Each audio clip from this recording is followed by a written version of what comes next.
Hello, my friend. Today I will tell you another long-forgotten legend. Close your eyes and let the magic transport you to Middle-earth. Our journey begins.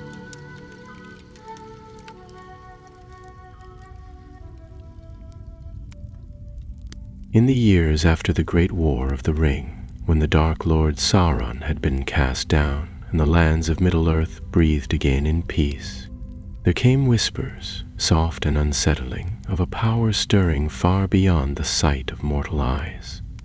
The world as folk knew it was calm, yet shadows slipped quietly between the folds of daylight and dream, in places where even the bravest dared not tread. Gandalf the Grey, now known again as Gandalf the White, stood watchful at the edges of this new era. His keen eyes, bright with the wisdom of ages, sought what others could not see. For Gandalf, the world was more than just trees, mountains, and rivers. It was a tapestry woven of both the visible and the invisible, the lands of men, elves, and dwarves, but also the hidden realms where spirits and ancient forces dwelled. The sweating fish flowed their hidden paths, where spirits and ancient forces dwelled. One chilly evening, as the stars blinked awake above the white city of Minas Tirith, a visitor came to Gandalf. It was Radagast the Brown, the friend of beasts and keeper of the wild places. Radagast's face was grave, and in his hands he bore a message that troubled even the calm heart of the White Wizard. "There is a darkness," Radagast said softly, "that does not come from shadow or flame. It lives between the worlds, in the unseen places where mortal eyes cannot follow. The borders between the living and the invisible grow thin. I fear it is a threat beyond all we have known." Gandalf nodded slowly, sensing the weight behind the words.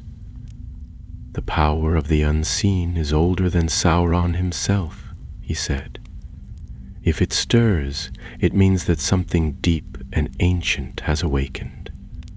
This will be a test not of sword or shield, but of the wisdom that binds all things." And so it was that Gandalf prepared for a journey unlike any he had undertaken before. He would venture beyond the lands of the living, seeking answers in the hidden places where spirits wandered and old magic still pulsed like a heartbeat beneath the earth. Before he set out, Gandalf gathered a small company, trusted allies, who understood the peril of what they faced. Among them were Legolas of the Woodland Realm, sharp-eyed and swift, Gimli, son of Glóin, whose axe would soon prove its worth even in the unseen, and a quiet scholar named Elenion, who held ancient lore of the elder days. Together they would cross paths between worlds, facing dangers that defied all mortal reason. Their first step was into the lands where the veil was thinnest, forgotten hills near the borders of Eriador, places once sacred and now overgrown, where stones whispered and shadows lingered longer than they should. Here the air itself seemed alive with a strange tension, and even the wind carried a faint murmur of voices no one else could hear. As the company moved deeper, the light grew dimmer, and the world around them seemed to shift. Trees twisted into shapes that were almost familiar, but not quite, and the ground beneath their feet felt less solid, as if it might give way at any moment. Gandalf's staff glowed faintly, a beacon in the growing gloom, a guide through the shifting veil. Suddenly, from the silence came a sound, a soft, eerie singing, carried on the wind, but not belonging to any bird or creature of Middle-earth. The song was both beautiful and terrible, weaving through the trees like a spell. Gandalf's heart tightened. He knew this was the voice of the invisible world, a call that could trap the unwary forever. "Stay close," Gandalf warned. "This is no place for wandering souls." The company pressed onward, every sense alert. The invisible was close now, felt but unseen, like the brush of a ghost's hand or the flicker of a shadow that vanishes when looked at directly. Legolas's sharp eyes caught glimpses of figures at the edge of the clearing, wraith-like shapes drifting just beyond reach. Gimli gripped his axe tighter. "They are like the dead," he muttered, "but not the dead of men. These are something older, darker." Elenian stepped forward, whispering words of protection learned from forgotten scrolls. The air shimmered faintly, a barrier of light against the creeping cold of the unseen. Gandalf's voice rang out, steady and commanding as he called to the spirits. "By the power of the Valar, I bid you show yourselves. Speak if you will, but harm not these who seek only to understand." For a moment, the shadows held. Then, from the gloom, a figure appeared, tall and cloaked in a mist that seemed woven from moonlight and sorrow. Its eyes glowed like embers in the dark, and its voice was a hollow whisper that filled the clearing. "You tread on sacred ground, Maia," it said, using the name of Gandalf's true kind. "Why do you disturb the balance? The invisible world is not yours to command." Gandalf met the gaze without fear. "Because the balance falters. Something seeks to tear the veil and unleash chaos. I come to stop it, or to perish in the attempt." The figure's form wavered like smoke in a breeze. "Then prove your strength, Maia of the White. Walk the path unseen and survive." With those words the shadow dissolved, leaving only silence and the weight of the unseen pressing in on all sides. Gandalf turned to his companions. "The trial begins. We must journey deeper, beyond the threshold of the visible, into the realm where few have walked and none have returned."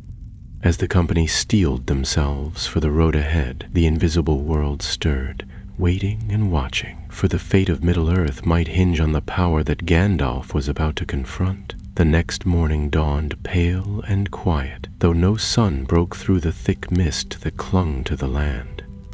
The company had camped beneath a crumbled stone arch deep within the forgotten hills, where moss grew thick on every surface and roots twisted through the very bones of the earth. The strange singing from the previous night had faded, leaving behind a haunting stillness, as if the land itself was holding its breath.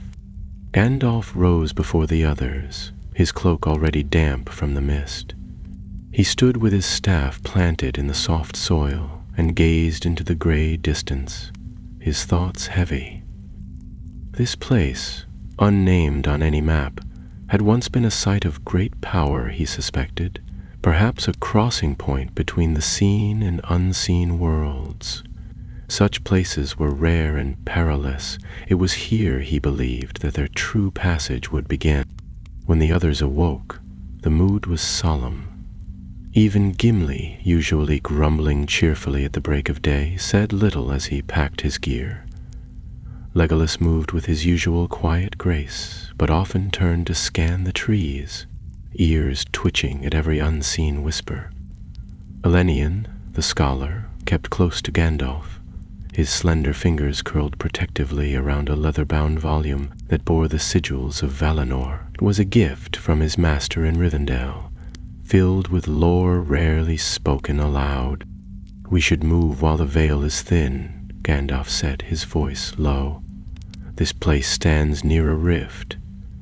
If we cross it at the right moment, we may enter the realm that lies beside ours, the world behind the world."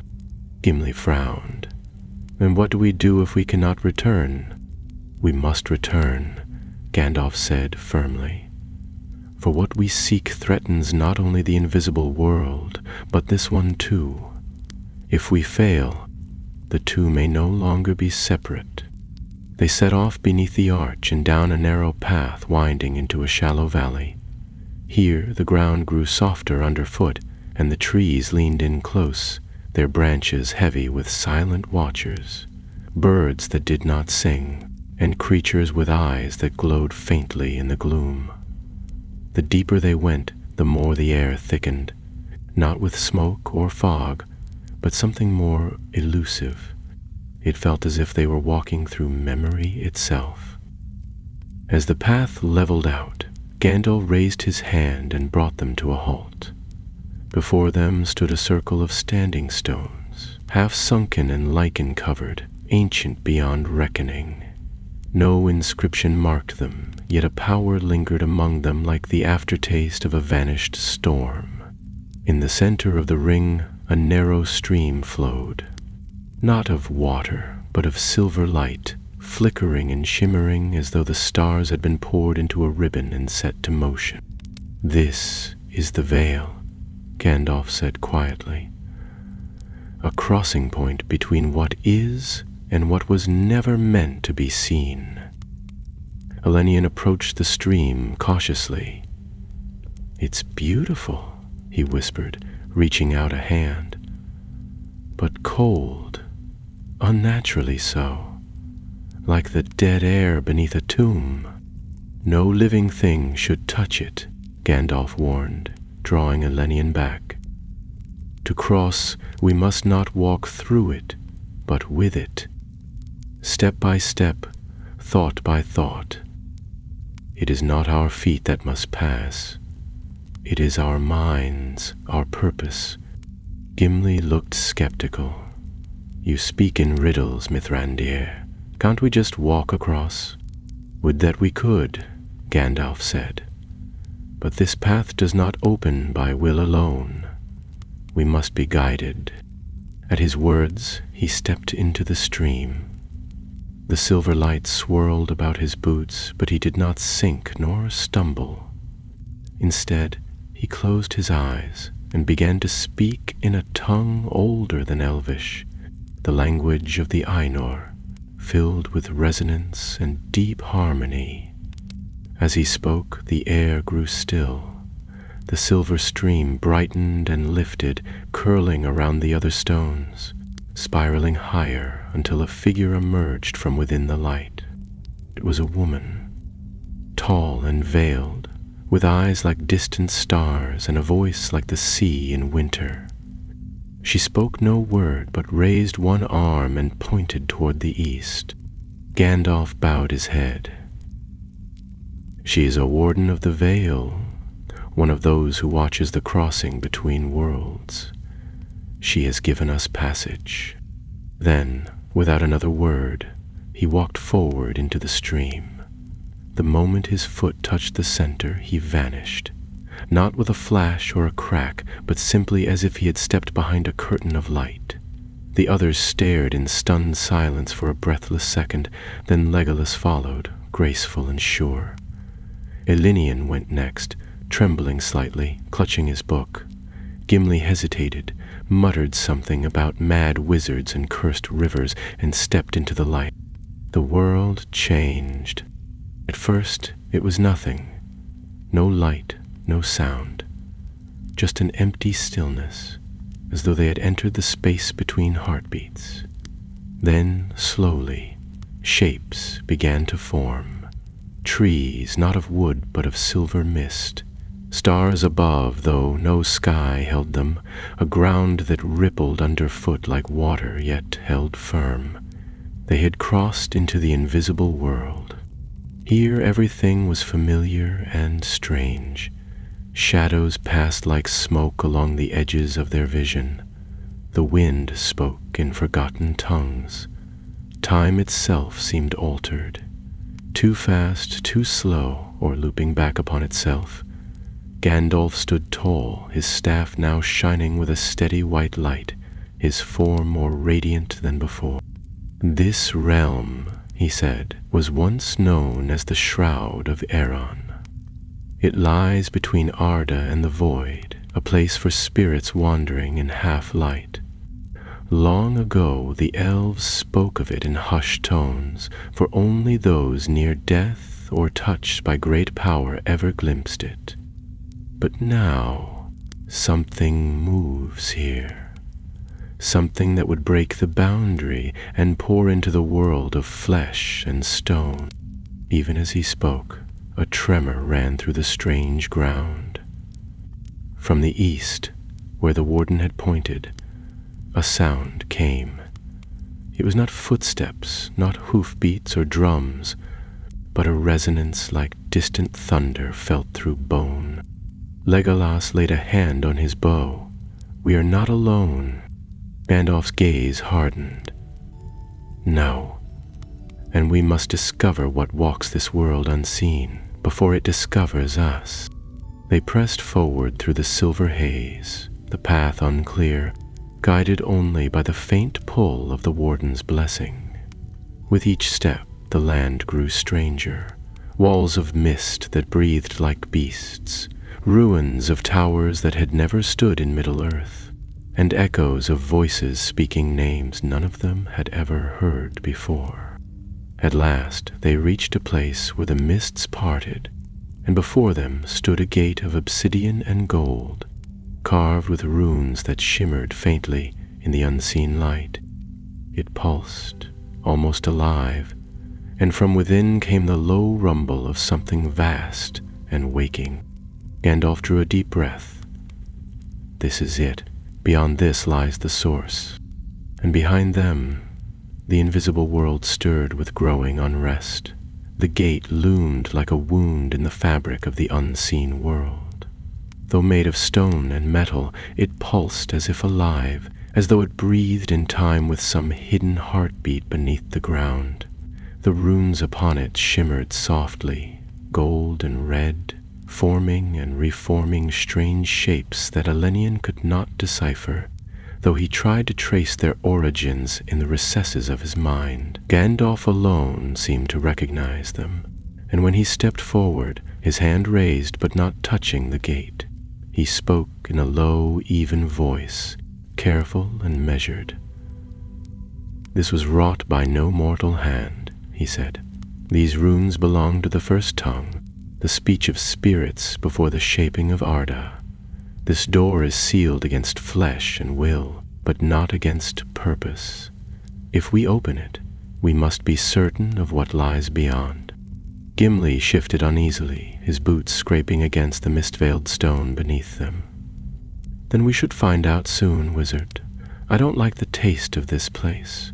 It's like walking in a dream you can't wake from." "It's worse than a dream," murmured Legolas, whose elven eyes scanned the dim horizon. "The land behind us has changed. Look." They turned, and all were struck by the sight. Where the mists had once shifted in waves of silver and gray, now a blackness was creeping forward, swallowing the light. It did not move like shadow, nor like fog. It advanced as though pushed by a will. Gandalf raised his staff, and the crystal at its top burned white, casting a wide glow. The darkness shrank back for a moment, but did not retreat.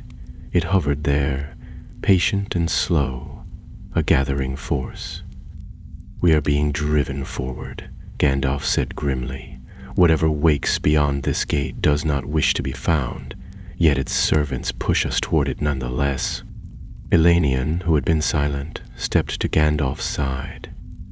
"Master," he said carefully, "do you think this is the same power Radagast spoke of?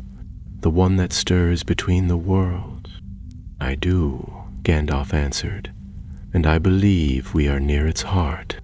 Without another word, he struck the gate lightly with the end of his staff. A deep chime rang out, not loud, but felt through every bone in their bodies, and the runes flared with sudden light.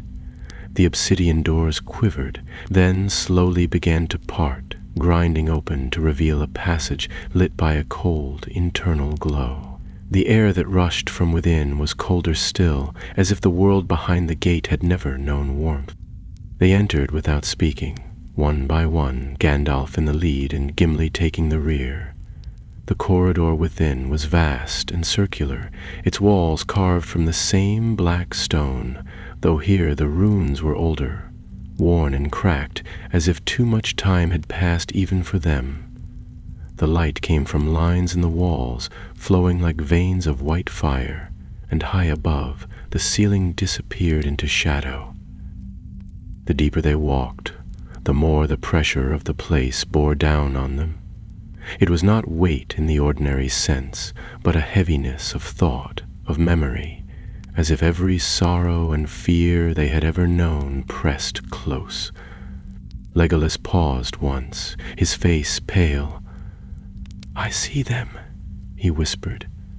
"People, faces, not here, not now, but echoes."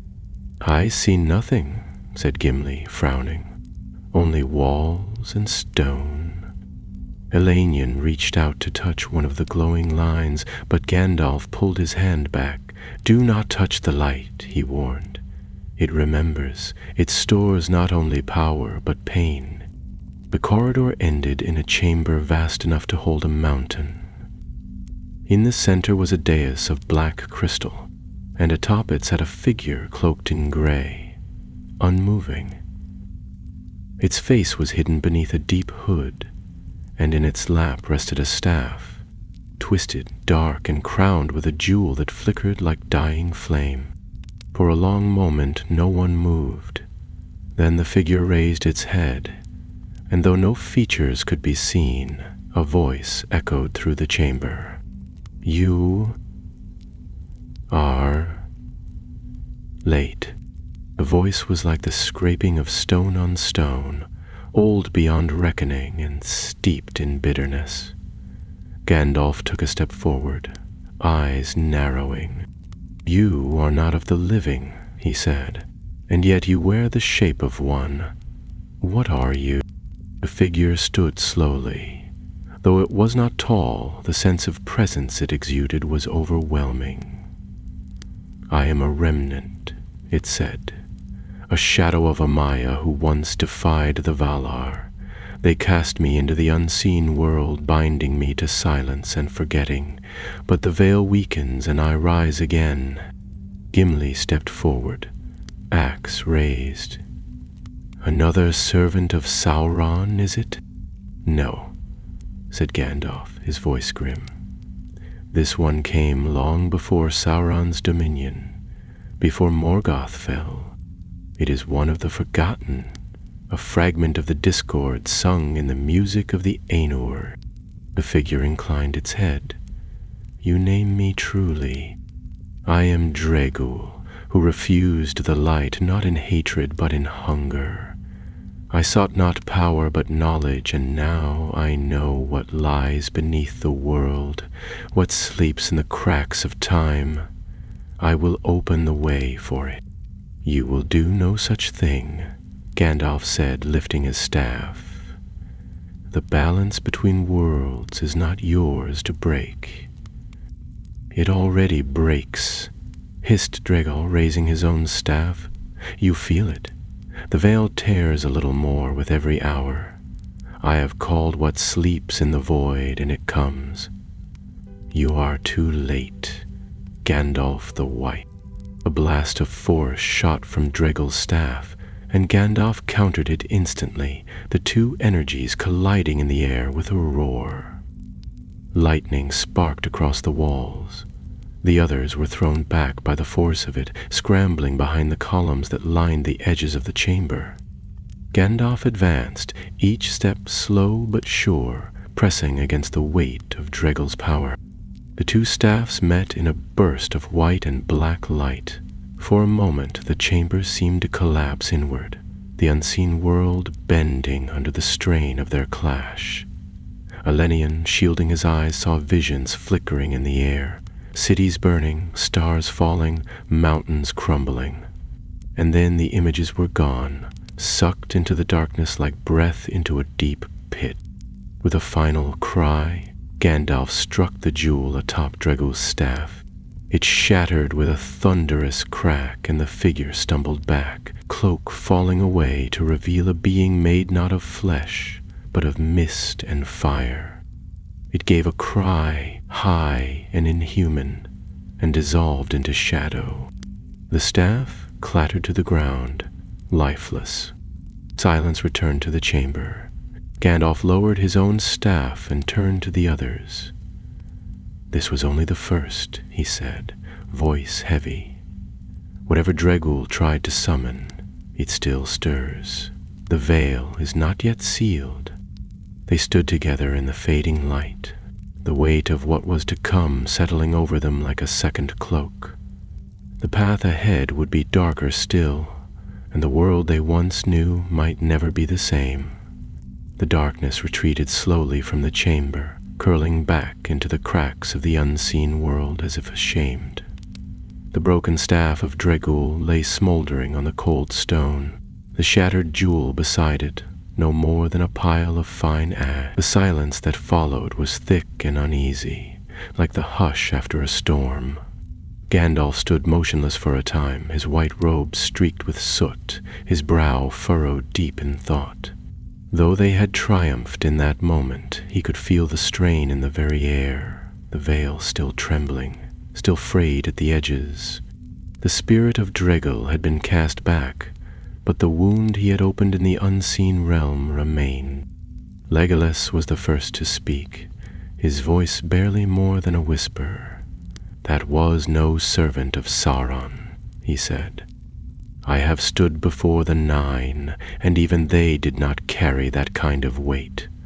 This one, it felt like the roots of the world itself were shaking." "It was no servant," Gandalf replied, turning slowly toward his companions.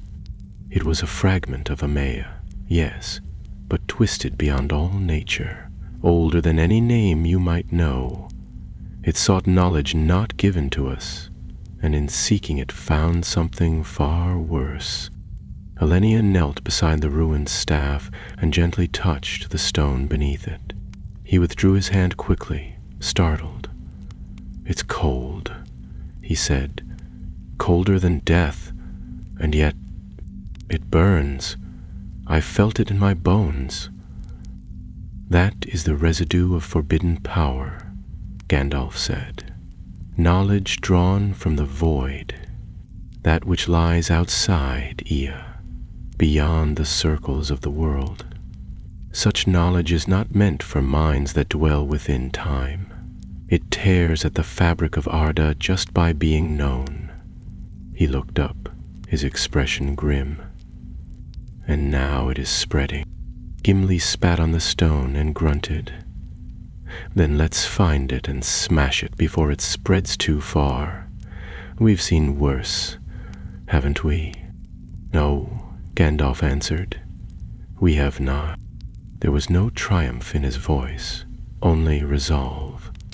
With Dregul gone, the chamber began to dim, the white veins of light in the walls fading like the last embers of a dying fire. The walls no longer whispered, and the strange sense of pressure that had filled the air began to ease. But they all knew it was only a moment's reprieve. Whatever force had reached through Dregul's mind was not yet defeated. It waited deeper still, in a place not marked by distance, but by will and ancient hunger. The company rested briefly, eating what little they had carried from the waking world. Even the lembas tasted dull here, its usual revitalizing sweetness muted by the cold weight of the invisible realm. As they prepared to move on, Elenion approached Gandalf again, the Book of Valinor clutched tightly in his hand. "There is a passage," he said, flipping the pages with hurried care. "A fragment, half erased, but it speaks of a threshold of the hollow flame, a gate between realms beyond the perception of the Valar, hidden deep beneath the fabric of the world. Could this be what Dregul was trying to reach?" Gandalf nodded slowly. The hollow flame was a name given in jest by the earliest Ainur, an imagined thing, a poetic expression of the space between the music and the void. But if someone has found it, or made it real, then we face something far beyond any war fought with sword or sorcery. Elenon closed the book. "Then we must seal it." "Yes," Gandalf said, gripping his staff. and we must do so before the breach grows wide enough for something to crawl through. They left the ruined chamber and descended deeper into the silver-hued gloom, where the air seemed to hum with a low, ceaseless vibration, like the voice of a mountain groaning beneath its own weight. The path wound ever downward, and the light from Gandalf's staff grew more vital with each step, the only true beacon in a place where no stars shone and no wind stirred. After what might have been hours or perhaps days, for time itself had begun to slip, they came upon a bridge. It stretched across a chasm so vast they could not see its end, carved from smooth obsidian and lined with statues of faceless guardians, their forms wrapped in robes that shimmered with the same silver light that ran through the unseen world. As the company stepped onto the bridge, they felt a shift in the air, a sudden awareness, as if something had taken notice. Halfway across, the statues began to move. It started with the faintest crackle, the sound of stone groaning and ancient joints grinding back to life. One by one, the faceless guardians turned their heads. No eyes watched from beneath their hoods, but all could feel the weight of their gaze. The air thickened, and the hum in the chasm below rose to a deep and dreadful note. "Keep walking," Gandor ordered sharply. "Do not stop, do not speak." But as they neared the far side, one of the statues stepped forward, its stone feet echoing across the bridge like a drumbeat. It raised a long, narrow arm and pointed to Gandalf. "Turn back," it said in a voice like crumbling rock. "You bear the light of Aman. It is forbidden here." Gandalf did not stop. "I bear the light to seal what should not have been opened," he replied. "Stand aside." The guardian did not move. "You will not pass." Legolas drew an arrow with swift grace, but Gandalf raised his staff to stay him. "No, they are bound by oaths older than the sun. To strike them would be to unbind what remains of the order in this place." Gimli growled. "Then what do we do, walk through them?" "No," Gandalf said softly. "We speak the name that still binds them." He stepped forward and spoke again in the language of the Ainur, this time with command in his tone, and as the name left his lips, the statues froze. For a heartbeat, the entire bridge went silent, the hum gone, the chasm breathless.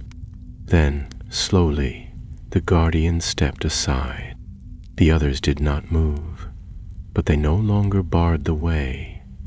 Gandalf walked past, and his companions followed without a word.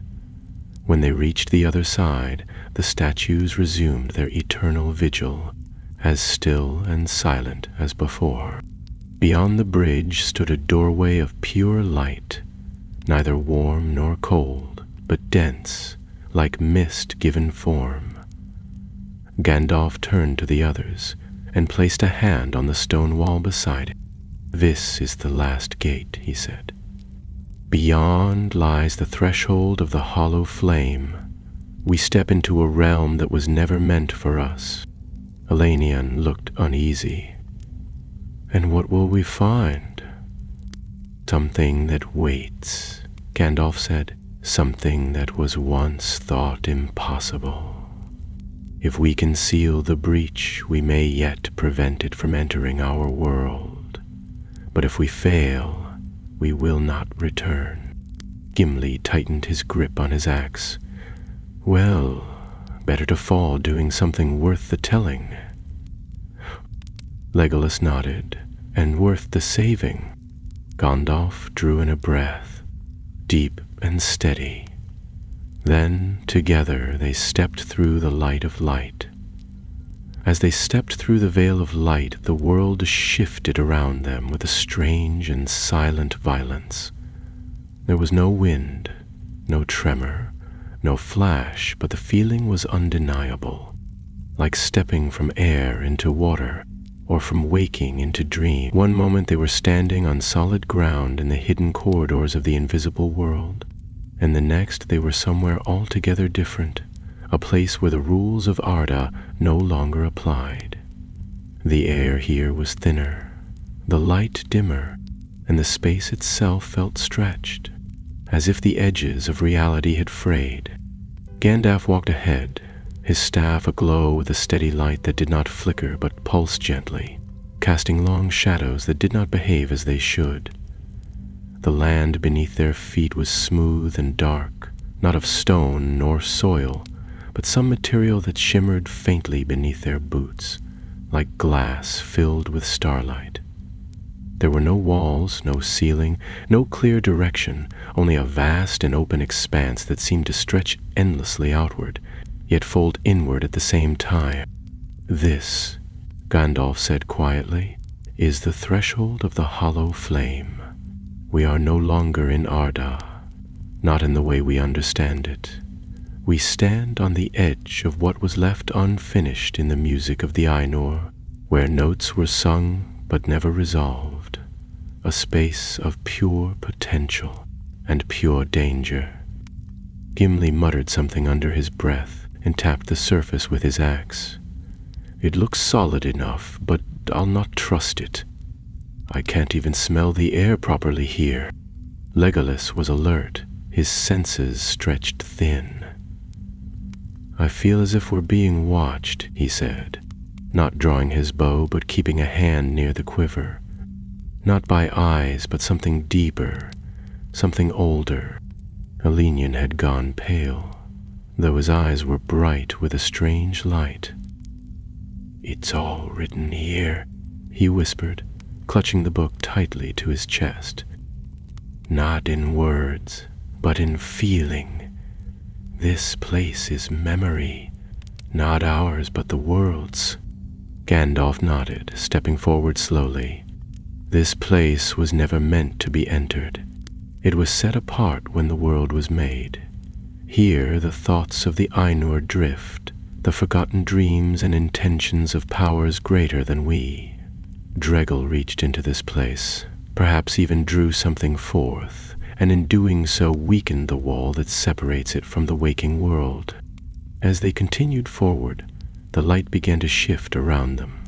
Patterns emerged, vast arcs and spirals, like the underside of a great cathedral dome.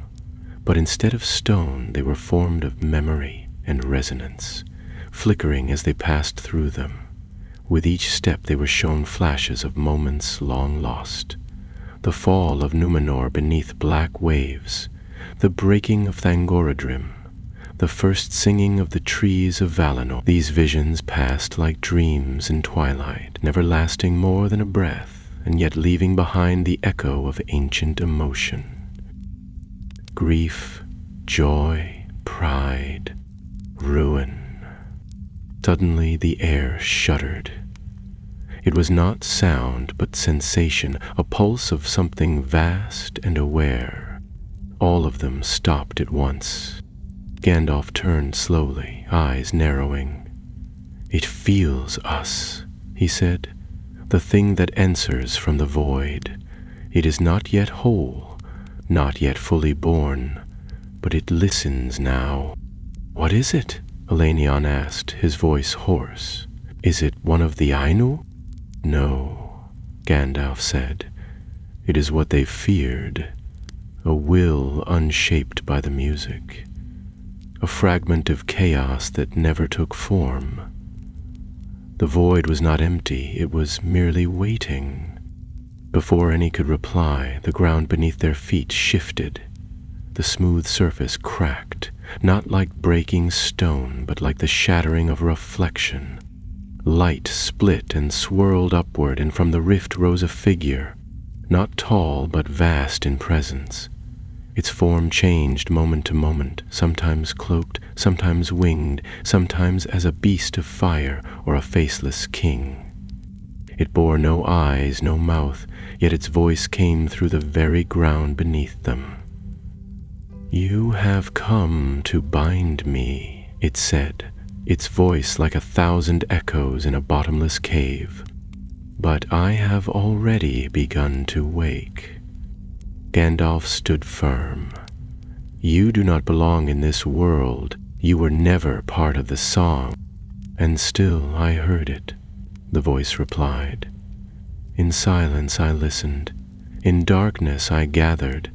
Now the veil is thin, and I shall shape the world, not with harmony, but with hunger." Without warning, the ground erupted in spirals of flame, not hot, but cold, burning with a silver light that seared the eyes. The figure expanded outward like a wave, attempting to overwhelm them with force. Gandalf raised his staff and struck the ground, sending a circle of light outward to push back the encroaching dark. "Form a ring," he shouted. "Bind your wills to mine." Legolas and Gimli moved without hesitation, flanking Gandalf. Elenion took his place opposite them, opening the Book of Valinor and chanting in Elvish, the words of protection trembling on his lips. Together the four of them formed a circle, each a point of light, and the air within began to harden, not as stone, but as resolve. The creature hissed, not in pain, but in amusement. "You are few. You are small. The world forgets even now. Soon it will forget itself." "No," Gandalf said. "You are the forgotten one. You are what was never meant to be. You have no place among us." With a cry, he raised his staff high, and the jewel at its tip blazed with pure white fire. The figure recoiled as if struck, twisting violently, the ground trembling as its hold began to weaken. But the thing from the void was not finished. From its dissolving shape, it cast forth tendrils, long black threads that whipped through the air like the arms of some monstrous sea beast. One struck Elenion square in the chest, and the young scholar was flung backward, the book torn from his hands. The light of the circle faltered. "No!" Gandalf cried, moving to defend Elenion. But another tendril lashed out, this one aimed for Gimli. The dwarf met it with steel, swinging his axe with a bellow. Though it cut through the shadowy appendage, the force of the impact drove him to his knees. Legolas released arrow after arrow, each one tipped with elven blessing, each striking the creature's form and dispersing like stars against the night. It slowed the assault, but only for a moment. Elenion, though wounded, crawled toward the book, his fingers closing around it just as the shadow reached him again. Gritting his teeth, he shouted words not meant for mortal tongues, words Gandalf had taught him in secret. A surge of golden light erupted from the pages, momentarily driving the creature back. Now Gandalf advanced, robes flowing like the wings of a great bird, staff raised high. His voice rang out, not loud, but undeniable, filled with the force of memory and truth. "I name you nameless. I name you void-born. I name you unmade. By the light of Eru Ilúvatar you shall not pass." And with that he struck the center of the threshold. The light erupted in all directions, a column of white fire that pierced the blackness. The world trembled. The creature screamed, not in pain, but in fury, as its form was dragged backward, back into the cracks from which it had emerged. As the fire faded, the light dimmed, and silence fell once more. The company stood in the aftermath, weary, battered, but alive. The breach had not closed, but the way to seal it had begun to reveal itself. The silence that followed the battle was not peaceful, but heavy, as if the threshold itself had drawn breath and was now holding it. The great emptiness around them still shimmered with the memory of light and flame, the echoes of Gandalf's words lingering in the air like ripples on still water. The creature had withdrawn, dragged screaming back into the unseen fissure that gaped at the center of the hollow world, but the wound it had opened had not closed. It hung there, pulsing faintly, an open eye in the fabric of reality, and every so often it twitched, as if something still watched from beyond. Gandalf leaned heavily on his staff, the bright fire that had lit his face now dimmed. His breath came slow and deep, but his eyes remained sharp, scanning the shimmering dark around them for any sign of the entity's return. Behind him, Elenion struggled to sit up, his tunic scorched where the tendril had struck, his hands trembling as he clutched a book to his chest. Gimli stood nearby, battered but upright, while Legolas kept a silent watch with bow in hand, his gaze ever alert. "We cannot stay here long," Gandalf said at last, his voice low but steady. "What we drove back is only one part of what lies beyond. That gate will open again if we do not find a way to seal it, and next time it may bring more than shadow." Elenion wiped the sweat from his brow and opened the Book of Valinor once more, his fingers tracing the glowing lines with the care of a scribe handling a fading prophecy. "There is a passage," he murmured, half to himself. "It speaks of the Ethelnar, the wells of binding, a place at the core of the threshold where power can be anchored, where the veil can be restored. But it was sealed in the elder days." "Sealed," repeated Gimli grimly, his beard still dusted with ash. "We seem to have a habit of walking into sealed places." "Because they were sealed for a reason," Gandalf said, "and that reason has come undone." There was no path before them, no road or stair or tunnel to follow. Yet as Elenion read the ancient words aloud, the light around them began to shift again, forming a corridor of slow-moving flame that floated in the air like drifting embers. It wound away from the shattered fissure, leading deeper into the threshold.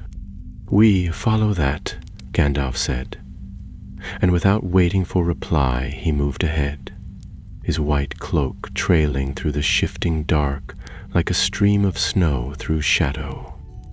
They walked in silence for what felt like hours, perhaps longer, for in this place time ran like a dream, sometimes swift as a hawk, sometimes crawling like mist.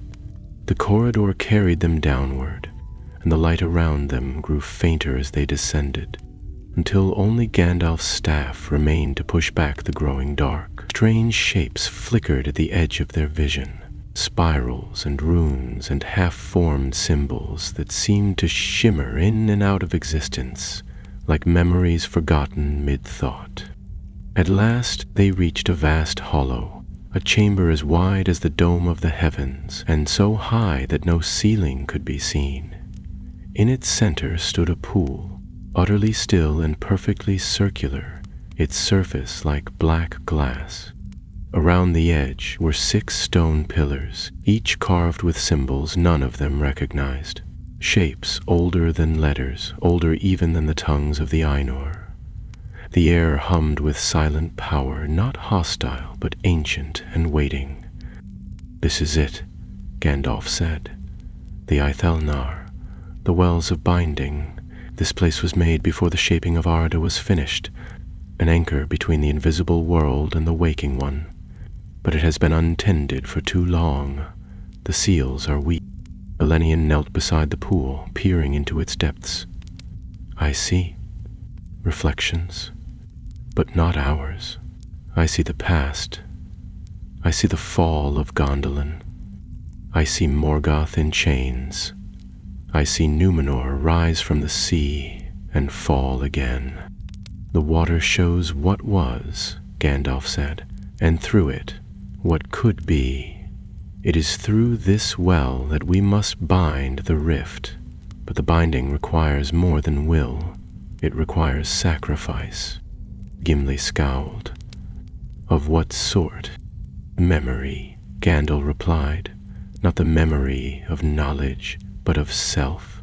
one of us must give up that which defines us most deeply, our strongest memory, our clearest truth. Only then can the seals be restored. For a long time no one spoke. The silence stretched between them like a taut string, humming with the weight of choice. Then Elenion stood, his voice quiet but firm. "I will do it." Gandalf turned to him, startled. "You are young. Your path has not yet unfolded." "All the more reason," Elenion said. "I have seen less than you, and so have less to lose. And I already gave part of myself when I read the forbidden names. The wound is already there." Gimli stepped forward, frowning. "And what memory would you give?" Elenion hesitated. Then he placed his hand on his heart. "The day my mother died. The day I vowed I would walk in the light no matter how dark the world became. That memory has driven every step I've taken." Gandalf said nothing at first. Then he lowered his head. "Very well, if ye are willing, and if the well accepts it." Elenion stepped forward, and as he neared the pool, the surface began to ripple. The symbols on the pillars brightened, glowing with gentle blue light. The water reached up like mist and wrapped around his hands, pulling the memory from him, not with pain, but with quiet sorrow. He gasped once, then closed his eyes. When he opened them again, they were clear and steady, but something behind them had faded, like the scent of a fire long burned out. The pool stilled. The pillars stopped glowing. A quiet breath passed through the chamber. The rift far above, unseen but always present, flickered, and the walls of the threshold seemed to draw inward slightly, as if a torn seam had begun to tighten. "It has begun," Gandalf said. "But the wound is deep. We must now carry the seal to its source, to the eye of the veil." "More stairs, I suppose," Gimli muttered. "No stairs this time," Gandalf replied. "Only a climb through the last breach where shadow still seeps into the world." Legolas turned, listening. Something approaches. From the passage behind them they heard it, a scraping, whispering sound, like 1,000 dry leaves stirring on stone. The creature had returned, but it had changed. No longer half-formed, no longer drifting. It had shape now, and it was hunting. Gandalf turned to the others, his voice brisk and sharp. "Run."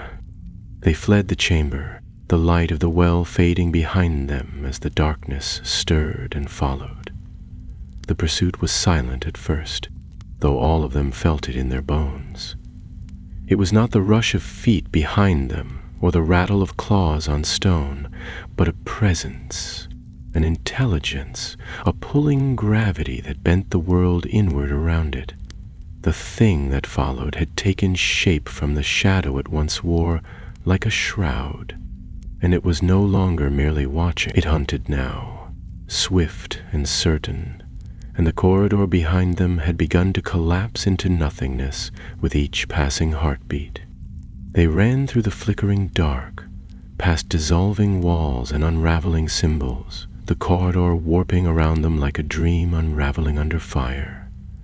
Gandalf led the way, his staff burning brighter than it ever had before, casting sharp white light that revealed just enough to keep them from stumbling, but not enough to banish the creeping fear that clawed at the edges of their thoughts. Behind them, the sound changed.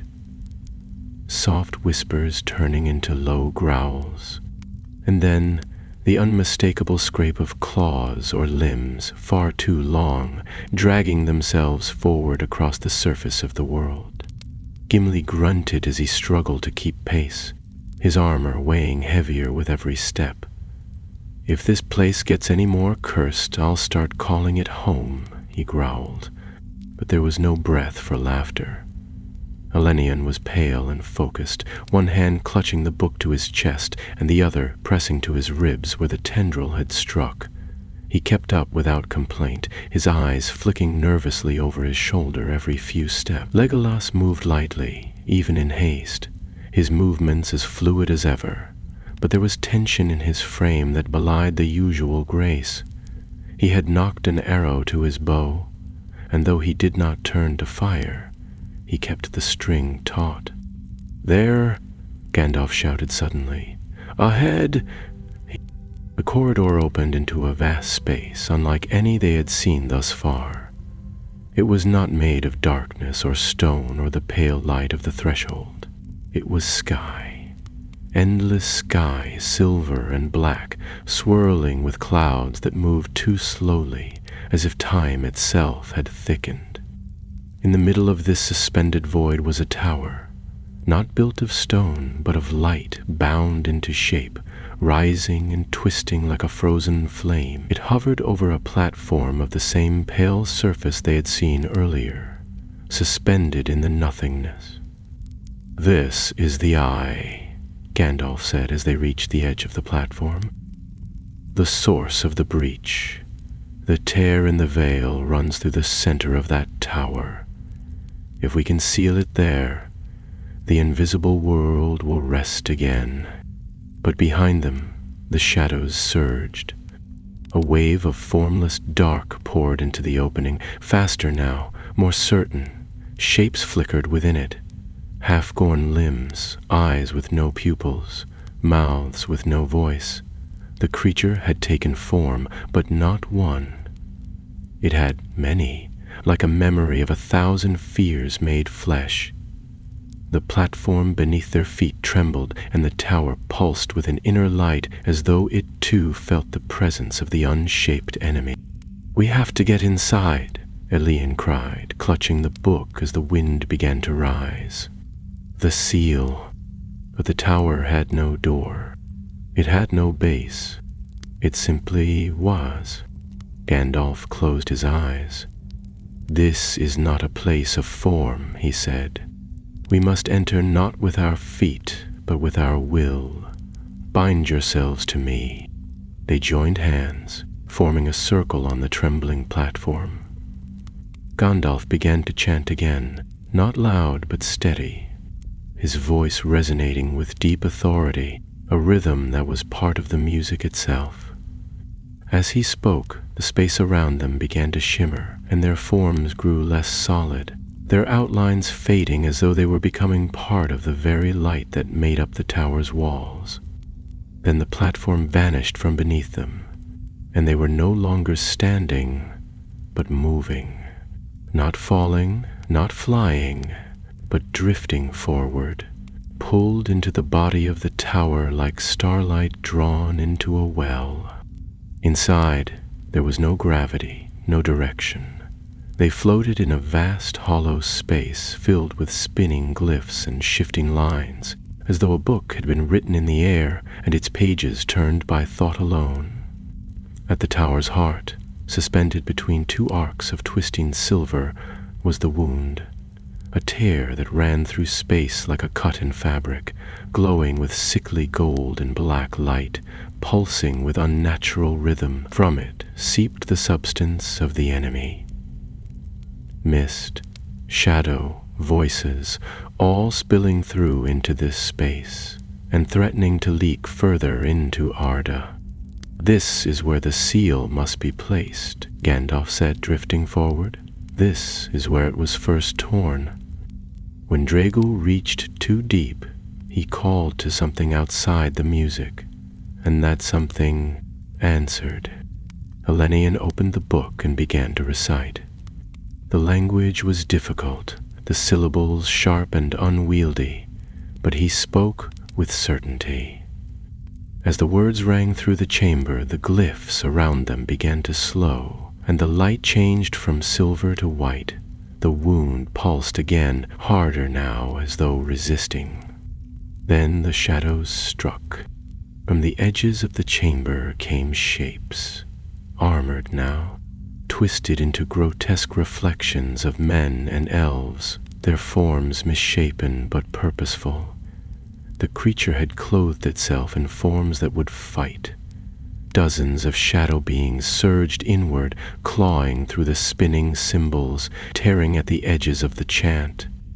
Legolas loosed arrow after arrow, each one vanishing into the shadows with a hiss of fading light. Gimli's axe rang out, though there was no floor to strike.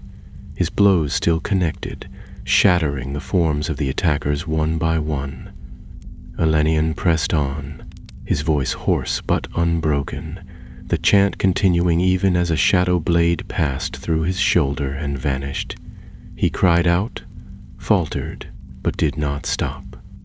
"Hold them!" Gandalf commanded, raising his staff.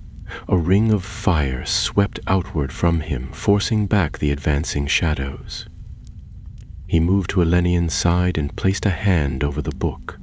Together they spoke the final words. The wound flared. A great cry echoed from beyond, not in triumph, but in fury, as if the nameless force had realized too late that it had overreached. The tear in space began to close, the light within it condensing and hardening like cooling metal. The glyphs spun faster, forming a perfect circle, and the chamber trembled as the seal took shape, latching onto the wound and drawing it shut. One final scream tore through the air, and then silence fell. The chamber faded. The light dimmed. They were standing again, on solid ground, in the same valley of forgotten stones where the journey had begun. The invisible world had fallen quiet, and the breeze that stirred the grass was once again real, warm and alive. Elenion collapsed to his knees, exhausted but smiling faintly. "Is it done?" Gandalf looked to the sky, where no crack marred the stars. "It is sealed." The morning that followed was unlike any Gandalf had ever known, for it did not dawn in the usual way. There was no slow brightening of the sky, no rosy hues chasing away the night, only a sudden sense of weight lifting, as if the world, invisible and visible both, had exhaled after holding breath for too long. The grass in the valley shimmered with dew that glowed faintly in the pale sunlight, and the stones no longer whispered with unseen voices. Where once the air had been thick with the tension of two worlds rubbing together, now it was clear and clean, carrying only the scent of earth and early summer. The company lay scattered around the circle of stones, sleeping as if they had not rested in weeks. Elenion was pale, a bandage wrapped around his shoulder where the shadow blade had struck, but his breathing was steady and calm. Legolas sat nearby, silent and watchful, his eyes scanning the trees, though no threat remained. Gimli had propped himself against one of the great standing stones and snored softly, one hand still resting on the haft of his axe. Only Gandalf remained fully awake. Seated on a low stone at the edge of the ring, his gaze fixed on the sky. He had not spoken much since their return. The sealing of the breach had demanded more of him than even the battle with the Balrog, and though no wound marked his body, something deep inside him felt changed, burned away perhaps, or reshaped. He knew they had won, but the cost of touching that place, of walking so close to the edge of unbeing, would linger. Elenion stirred first. His eyes opened slowly, blinking against the light, and for a moment he looked as though he didn't know where he was. Then he sat up with a soft groan and looked around, the memory settling into place like mist lifting from a still lake. "It's over," he said, almost uncertainly. Gandalf turned to him. "Yes, the veil holds once more. The wound has closed. You did well." The young man nodded slowly. running a hand over the cover of the book that still lay beside him. Its pages were quiet now, the ancient light within them dimmed, but not gone. I remember the chant, but the memory I gave, it's just empty. I can feel where it should be, but there's nothing. I can't recall her face anymore. You gave that memory freely, and in so doing protected countless others from being lost forever, Gandalf said gently. What was taken from you now lives in the seal. It will guard the threshold, and your sorrow has become strength.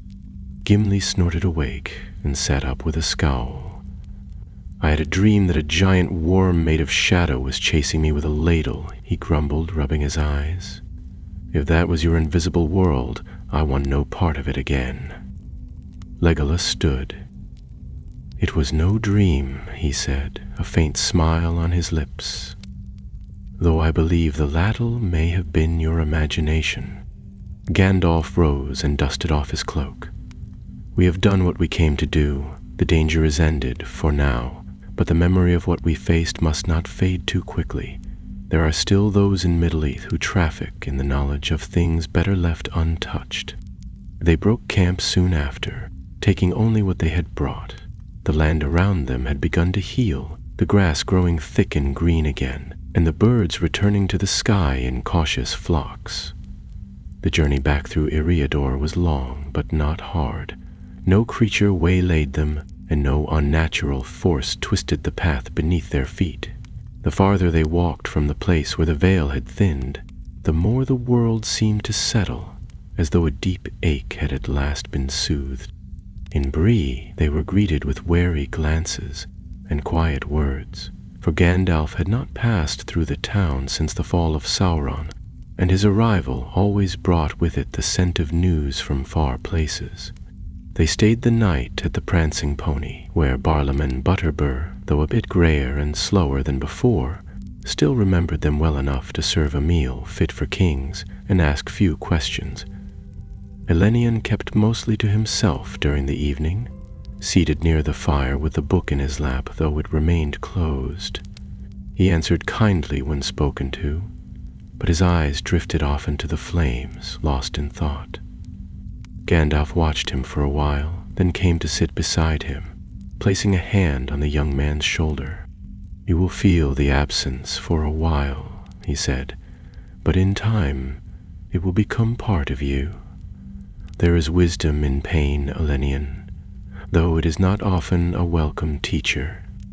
I don't regret it, Elenium said, not truly. But I wonder what I'll be now, without that memory to guide me. You'll be the same, Gandalf said, but stronger. The flame you carry is no less bright, even if you've lost sight of where it first began. The next morning, they parted ways. Legolas returned north toward Greenwood, where word had come of a new grove forming in the heart of the forest, trees blooming from a land once corrupted, as if life itself had decided to push back.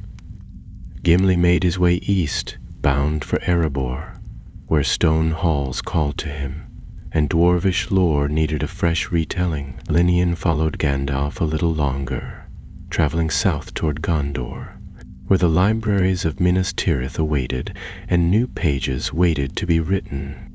On a hill overlooking the Anduin, they paused. Elenion turned to the wizard, eyes bright in the morning sun. Will the invisible world remain quiet now? For a time, Gandalf said, but it is like the sea, still today, storm tomorrow. What we did was not permanent, nothing ever is. But we bought the world peace, and that is no small thing. The young man looked away toward the mountains. And you? Where will you go?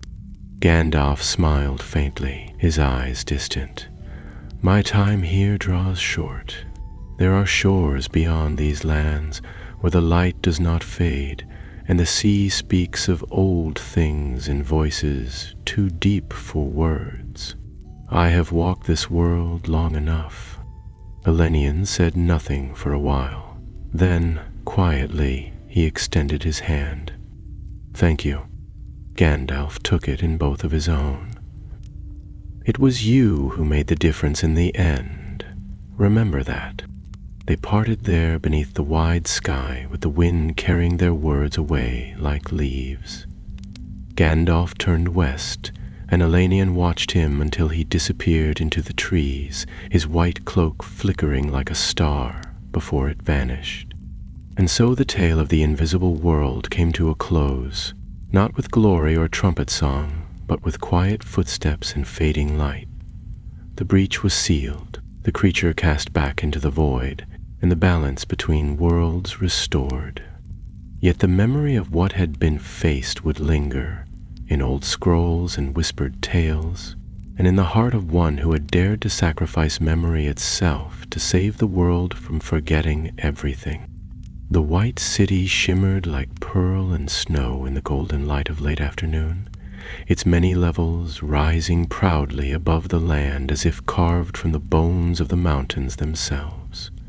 From the high towers of Minas Tirith, banners fluttered in the breeze, and the sound of hammer and song echoed faintly down the stone-paved streets. Peace had returned to Gondor since the fall of Sauron, but not idleness. The people, having known war too well, now turned to the work of healing and rebuilding with a kind of quiet determination, as though they understood, perhaps better than most, that the walls of the world would always need tending. Elenion walked the long stone roads with the air of one newly arrived and still uncertain of his place. Though no longer clad in travel-worn robes and ash-stained tunics, he had not adopted the fine garb of the city's scholars either.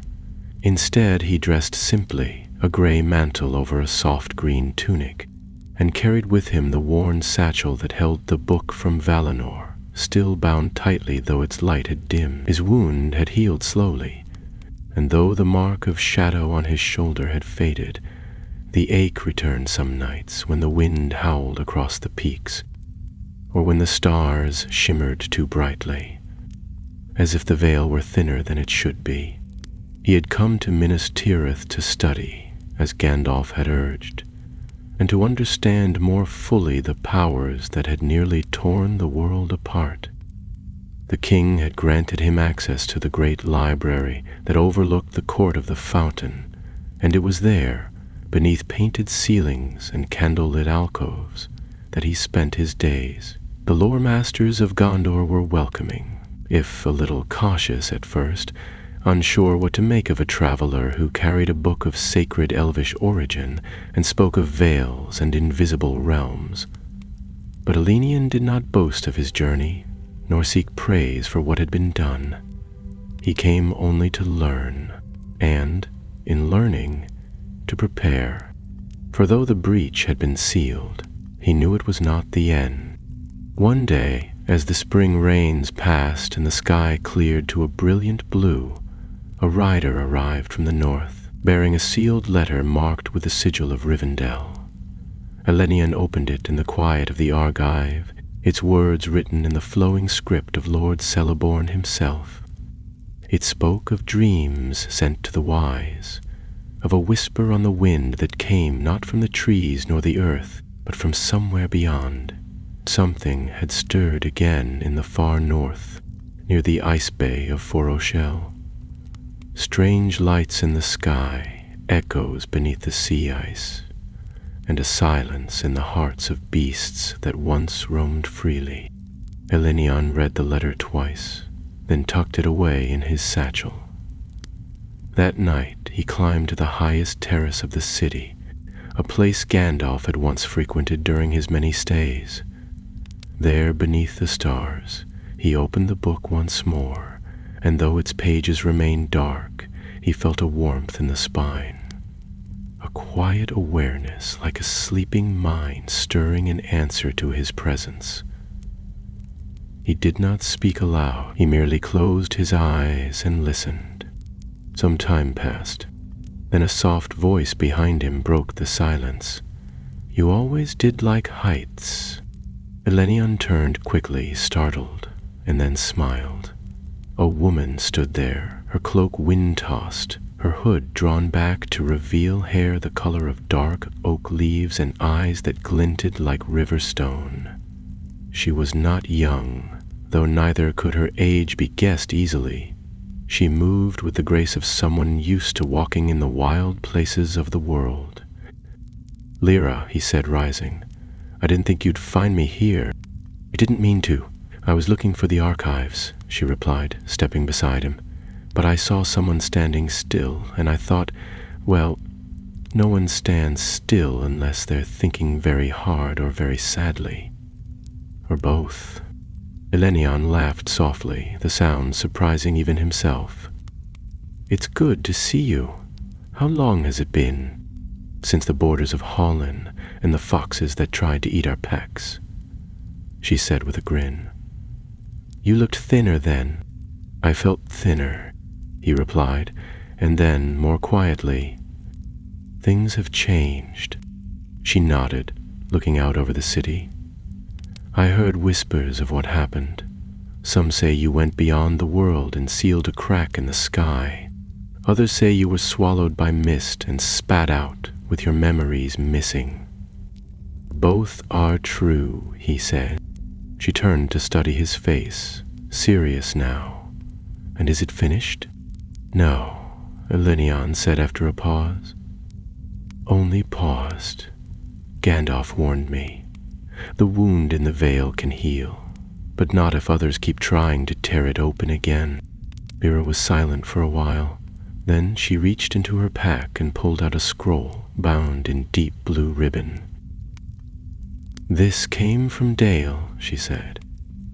"An old miner found it buried in a cavern near the Red Mountains. Fragments of a language no dwarf there could read, but some of the markings match the ones you described in your letters." Elenion took the scroll carefully, unrolling it on the stone bench. The script was angular, ancient, and faded by time, but a few symbols glimmered faintly when touched by moonlight. He traced them with a finger, his expression darkening. "This is from the same tongue," he said, "one of the languages of the void, not spoken, only shaped. This script was never meant for mortal eyes." "So what do we do?" she asked. He looked up. "We go north. If something has begun to stir, it's our task to see it closed before it calls to something deeper." Lyra hesitated. "You're not the same as you were."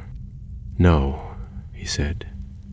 "I left something behind, but I also found something else." She smiled gently. "Then let's see what it is." And so, beneath the stars that wheeled above the white city, the two departed with the dawn. Their path would take them through forests still echoing with elvish song, across plains where the grass grew tall and wild, and into the frozen reaches where the light of the sun touched the earth like a promise. The book would remain at Elenion's side, a remnant of fire and memory, its pages waiting to be awakened again. The veil, though sealed, still trembled at the edges, and the invisible world had not forgotten those who had once walked its paths. But neither had the protectors. And while one wizard sailed into the west, others took up the task he had carried, stepping into the space between what is seen and what is whispered, guarding the threshold of the world, silent, steadfast, and unseen. The wind had a sharpness to it by the time Elenion and Lyra reached the northern foothills of the Misty Mountains. It was not yet winter, but the air carried a promise of snow and a biting chill that stole warmth from fingers and breath from lungs. There was not yet winter, but the air carried a promise of snow and a biting chill that stole warmth from fingers and breath from... The world here was vast and still, the hills rising in sweeping folds, gray, green, and gold beneath a sky the color of burnished iron. Few things stirred in that high country, and even fewer dared to follow the trail they had chosen. They traveled by foot where the land was too narrow for mounts, and crossed the rivers on cold fords, sleeping in hollows and beneath rock shelves when the wind turned cruel. Lyra moved easily through the wild, her bow slung across her back, eyes keen for signs of trouble. Elenion, though less certain in the ways of the wilderness, kept pace without complaint. He had changed. He no longer flinched at the distant howl of a wolf or the sudden silence of a glade. He had walked deeper than most into the places between worlds and returned, and though the memory of that place was veiled behind the sacrifice he had made, its echo followed him like a second heartbeat. It was on the 12th night of their journey that they reached the edges of the Coldfells, a desolate stretch of hills where the stars shone brightly in the frost-bitten sky and silence clung to the stones. There, in the shadow of a crumbled watchtower, they made camp. A low fire burned, giving off more light than heat, and Elenion sat beside it, paging slowly through the blue-ribboned scroll Lyra had brought from Dale. The symbols still resisted translation, and though some matched the ancient glyphs from the threshold, the meaning behind them remained elusive. Lyra approached with a pot of steaming broth, her breath clouding in the cold. "There's a cave a half-day's climb from here," she said, setting the pot on a flat stone. "The same one the old dwarf marked on the back of the scroll. It leads into the ice-riddled caverns that run beneath the red hills. The miners called them the Hollow Paths." Elenion looked up, frowning. "Hollow Paths," the leader said. Strange sounds echoed from deep inside, Lyra continued. Voices that weren't theirs, tools that vanished. One spoke of a light, thin and white, like moonlight on snow, but it moved like smoke and led them deeper until they turned back. He folded the scroll. "We'll go at first light. If something waits in those caverns, we need to find it before anyone else does." That night, as sleep claimed them beneath the cold stars, Elenion dreamed. He stood again in the center of the invisible world, though now it was still, sealed, silent, the wound gone. Yet the silence was not complete. Something pulsed in the far reaches of the void, faint and steady like the beat of a distant drum. The Tower of Light had vanished, and in its place was a vast plain of shifting mist, and within it moved a shape, not the screaming thing of shadow he had once helped seal away, but something smaller, more deliberate, a seed perhaps, or an echo. When he awoke, the fire was low, and Lyra was already preparing her gear. The sky had turned pale with approaching dawn, and frost clung thickly to their cloaks. Elenion said nothing of the dream, but his fingers brushed the book in his satchel as if to be certain it was still there. By midday, they had reached the cave. It yawned from the face of the rock like the open mouth of some long-dead beast, the stone around it gray with age and furred with thin veils of ice. No birds sang nearby, and even the wind seemed to avoid the place. They lit lanterns and stepped inside. The first passage descended sharply, slick with moisture and rimed with frost, and the air grew colder with every step. Their breath came in pale clouds, and their boots echoed against the stone in long, ghostly cadences. The walls of the cave were strange, not smooth like most stone, but grooved and furrowed, as though shaped by something once liquid that had since hardened into a frozen wave. Further down, they began to see the markings. They were faint at first, scratches in the stone, perhaps dismissed by another as the clawings of some ancient beast. But then came the symbols, unmistakable and deliberate, carved deep with something sharp and inhuman. Elenion stopped to trace one, fingers trembling slightly. "This one I know," he said. "It was in the chamber where we placed the seal. But it shouldn't be here. Lyra moved beside him, her lantern raised. Why not? Because the threshold was meant to be hidden. There should be no echo of it in this world. They continued deeper. The path twisted like a spiral, and the further they went, the more distorted the space around them became. At times they felt the walls closing in, the air growing too tight to breathe. At others the ceiling vanished, and above them rose nothing but a dark void where even the light of the lanterns would not reach. At last they came to a vast chamber of ice, where stalactites hung like jagged teeth, and the floor was a mirror of frozen water. At its center stood a mirror, not of ice, but of black glass, tall as a man and set into a rough stone frame. It pulsed faintly with a dim, pale glow. Elenion stepped forward, eyes fixed on it. "This is not a relic," he said slowly. "It's a gate." "A gate to where?" Lyra asked, her voice low. He turned to her, and for a moment the light from the lantern flickered, casting both their reflections across the ice. But Elenon's reflection did not move as he did. It stood still, its eyes glowing faintly, its mouth open in a silent whisper. He stepped back at once.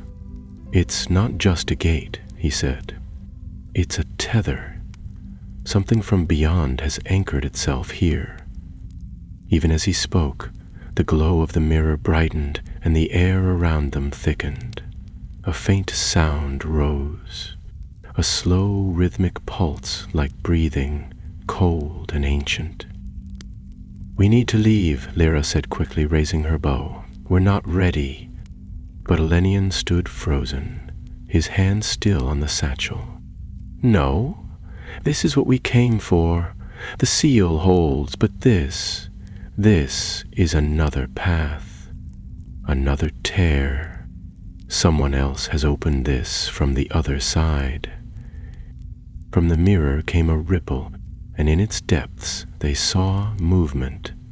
Not shadow, not flame, but a shape, indistinct, forming slowly, as if crawling up from a great depth. And then the voice returned. It was not a voice of sound, but of pressure, of intent. It filled the air around them, thick with meaning. "You bound the wound," it whispered, "but you left the door, and through doors I always return." The chamber began to shake, thin cracks appearing in the ice beneath their feet. The mirror's light intensified, and the shape within it grew clearer. Tall and thin, with a head crowned by horn-like spines and arms too long for a man, Lyra fired an arrow directly into the glass. It shattered not with a crash, but with silence, as though all sound had been devoured by the act.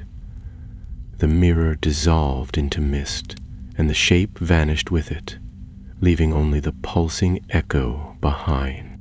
The shaking stopped. Elenion turned to her, breathing hard. "You didn't just break it," he said. "You severed it." Lyra lowered her bow. "Then let's find the root before it grows again." The cavern did not return to silence after the mirror was shattered. The echo of the voice lingered, faint but persistent, like a thread unraveling through the air. Elenion stood over the fragments of dark glass, watching them steam softly on the icy floor, each shard dissolving not into puddles but into mist.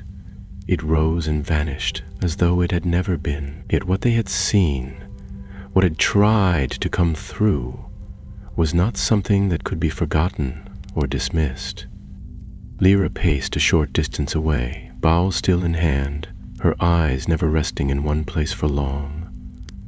"We didn't stop it," she said at last. "We startled it. Broke the tether maybe, but it's still out there. Still watching." "I know," Elenion replied. "It didn't try to force its way through like the first one. It was more careful, more deliberate. That wasn't a wound in the veil. It was a hole someone made and shaped, which means someone's helping it, Lyra said. Or summoning it. Elenian knelt and traced a pattern in the frost with his gloved finger, copying one of the symbols that had encircled the mirror before it broke. These glyphs weren't just anchoring it, they were guiding it. That thing didn't just wander into Middle-earth.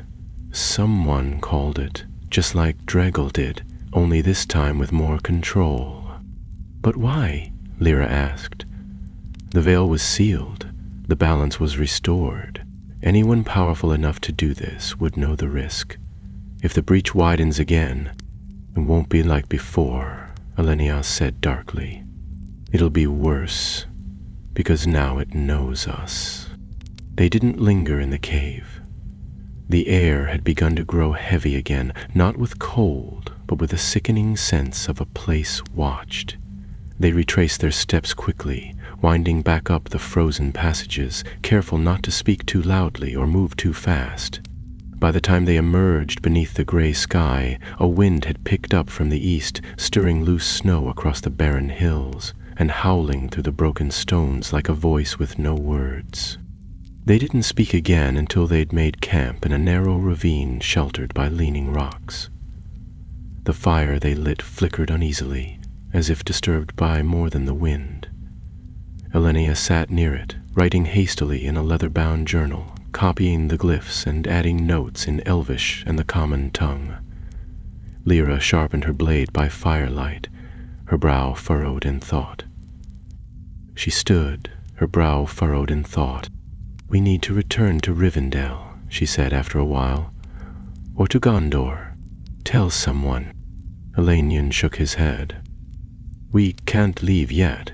If someone's still working to open the veil, they'll need more than mirrors and glyphs. They'll need a source. An anchor. There was one in the threshold, remember? A place that tied everything together. This creature, it must be forming something like that. A new center, a foundation." Lyra frowned. Where would they build such a thing?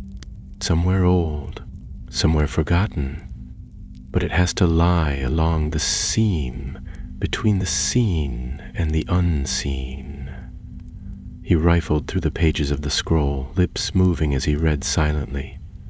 Then he paused, his fingers stopping over a name scratched in dwarvish runes at the corner of the parchment. Fornaw. "I know that name," she said, narrowing her eyes. "It was once a fortress in the north, wasn't it? Abandoned long before the War of the Ring.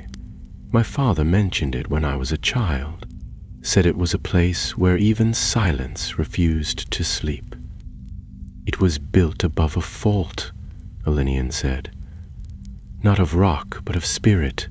A place where things once passed between worlds before the veil was laid thick. It was sealed and forgotten, but if someone wanted to open a path again, they'd use Fornas," Lyra finished. Elenian stood. "We leave at first light." The next morning, they broke camp and turned east, traveling along the edge of the mountains until they came to a rise where the land fell sharply into a jagged valley below. There, half sunken into the cliffs and shrouded in mist, stood the ruins of Fornas. What remained of the fortress was grim and crumbling, its high towers broken off like snapped spears, its walls blackened with age and overgrowth. No bird circled overhead, and no wind stirred within the fallen halls. It looked not abandoned, but empty, as if the stone itself had forgotten what it meant to be part of the world. They descended into the valley cautiously, moving among the shattered gates and past walls carved with reliefs of battles long faded from memory. Here and there, Elenian saw traces of more recent markings, symbols carved over the old ones, sharp and angled, some half-finished, others fully etched into the stone. They were familiar. Too familiar. "Same glyphs," he said quietly. "Whoever came here knew exactly what this place was." Inside the main hall, the temperature dropped. The fire in Elenian's lantern hissed and dimmed as they stepped across the threshold, and for a moment he thought he heard whispers, not voices, but breath, drawn and held and never released. The chamber was vast and roofless, the sky a narrow strip above, and in the center stood a slab of black stone, low and wide like an altar, and surface inscribed with the runes of the void. Lyra circled it slowly, bow lowered but ready. Something was summoned here, recently. Elenion moved closer. There were ashes near the slab, charred bits of cloth, the remains of a ritual circle, and faint traces of blood, long dried. But what truly chilled him was the book lying near the base of the stone, bound in gray leather, its pages scorched and torn. He picked it up carefully. It was a journal, its words written in hurried, elegant strokes. Not Elvish, not Western, black speech. He turned to the last page.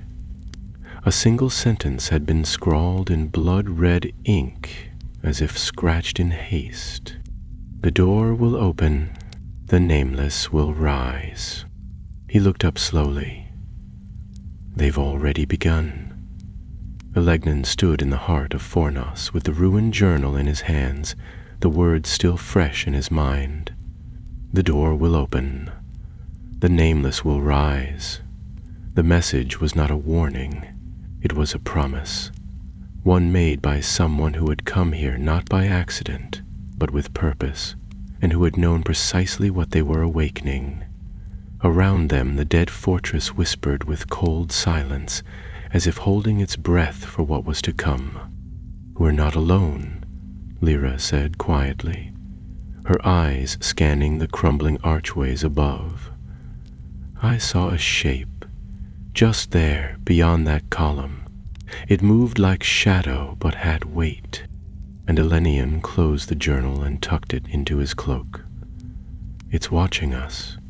The same force that tried to breach the veil through the threshold has returned, and now it has found an opening. This place, it isn't just a ritual site. It's the beginning of a breach. Again."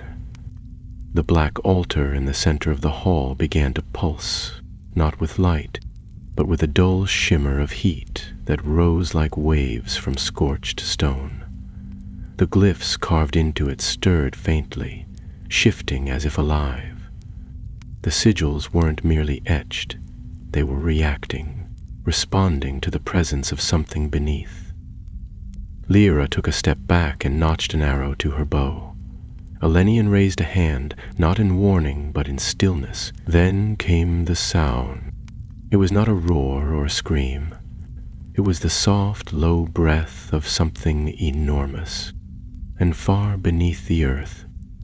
It vibrated through the stone and echoed up through their bones, a breath drawn in slow recognition.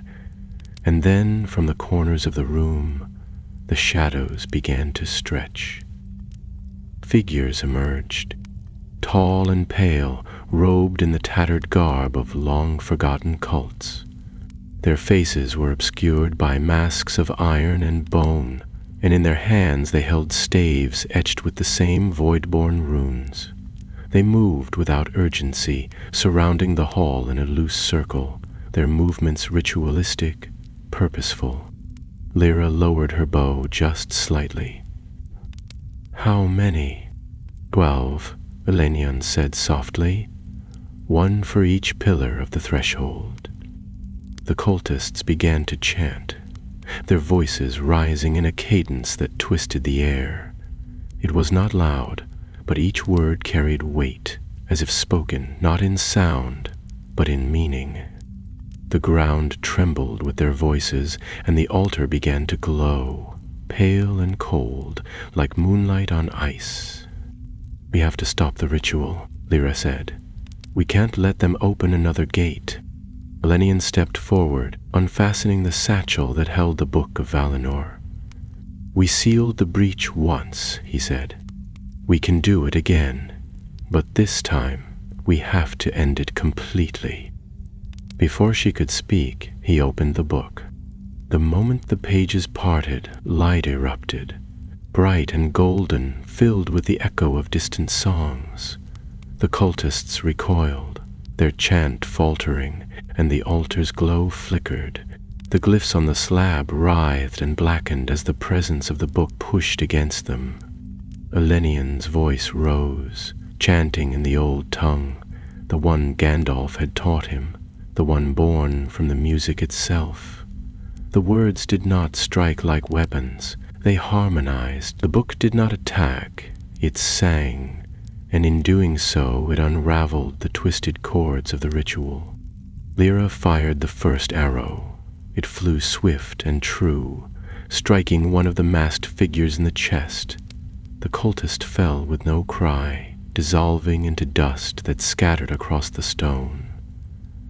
The others moved to defend the altar, raising their staves, calling on the last of their power. But it was too late. The song had begun. The book's pages turned on their own, faster and faster, each glowing with ancient light.